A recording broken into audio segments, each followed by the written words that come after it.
one of the best examples of friendship. I think this is the epiphany of the friendship books. Their friendship will remind you about the friendships that you had when you were a child. I don't think I have ever seen this book on YouTube here.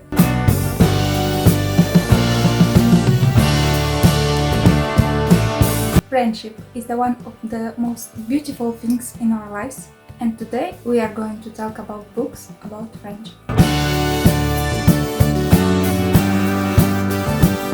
The first book is The Lies of Locke Lamora. It's actually the first book in a trilogy, the Gentleman Bastard trilogy. It's about a group of children who are taken by this thief maker, and he makes them basically thieves. And he teaches them how to be a thief, how to steal things and bring them to this thief maker. Locke Lamora, it's a boy 5 years old that is taken in by this thief maker, and he is basically trained to be a thief. One day he does something bad there for a thief maker, and the thief maker decides to either kill him or sell him. So he sells him to another man who is a priest, but it's like a fake priest. And Locke there meets his new friends who are also trained to be thieves, but not like just regular thieves, but more like Ocean 11 thieves. They learn there a lot of languages, how to behave in a high society, and how to do all these schemes and never get caught. Here it's one of the best examples of friendship between children who lost everything, and they just have each other and they like to be in each other's presence and help each other at all times. Locke befriends here John and other boys and girls. The friendship that they make rest for their entire life, and I think this is a great fantasy, but also a great book about friendship.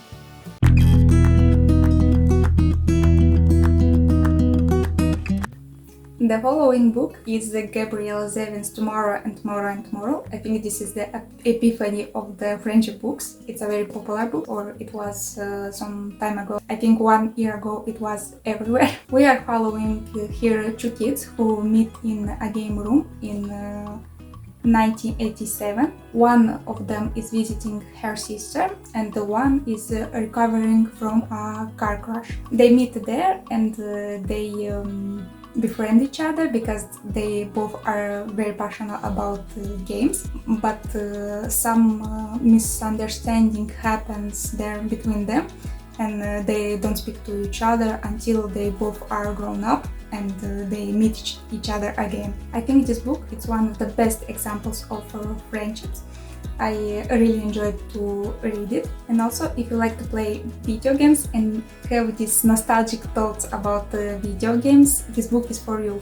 But if you don't know anything about video games, this book is for you too, because you don't need to be a big player to read this book and enjoy it, because it's really that good, and the writing style in this book, it's amazing. I need to actually to read more books by her when I'll have some time. This book was like watching a very good movie in my head. I am a player myself, but I learned so much about games because the games in this book are from the 90s, and I didn't play back then because I wasn't born. And also the process of making games, it's actually that good that you want to go and start making games after reading this book.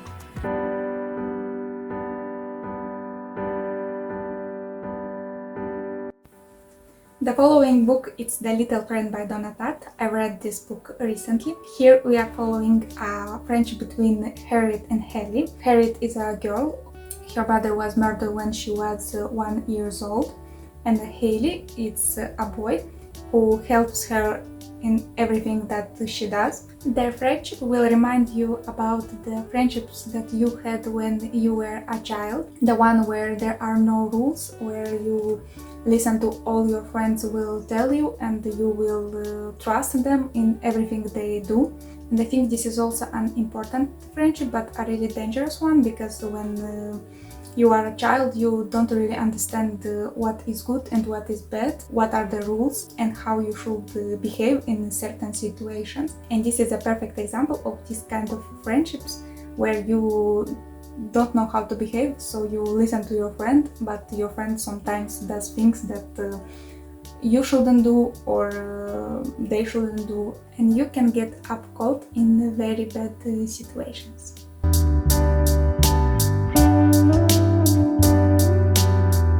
The following book is More Than This by Patrick Ness. It's a book about a boy who is drowning. Then he wakes up and he's in another place. He doesn't know where he is. Did he die or did he got saved? What happened there? And he is desperate here, he is alone, he doesn't know what is happening. In this book I found also a perfect example of friendship. Friends that will help you no matter what, friends that will be there for you, and when you will need them, they will be there always by your side. I think the kind of friendships that are in this book are so rare. We don't meet this kind of friends in our day-by-day life, which is a shame actually, because everyone needs friends like in this book.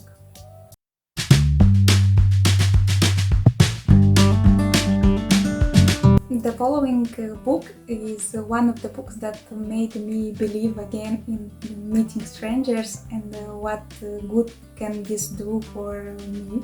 It's The People on Platform 5. I don't think I have ever seen this book on YouTube here. It's about a woman, Iona Iverson. Every day at 8:05 she boards the train to go to work, and she has some rules to follow. You must have a job to go to, don't consume hot food, never speak to strangers on the train. So she has these rules, but what will happen if she one day will decide to break these rules? Something good will happen or something bad. Here in this book we are following not only Iona but also other strangers that she met in this train, and we are following their point of view and how they perceive the things that are happening on the board of this train. It's actually interesting to follow every one of these strangers because every one of them has different jobs, they do different things, go to different places. They are so different from each other, but they all have something in common, and this is actually amazing because a lot of people go to work and they are boarding the train, never speaking to anyone on the train, and then don't know what is going on other lives of the people that they are meeting every day. Me myself included, I'm not a very open person and I don't know much what is happening in other people's life. This book will teach you that sometimes it's good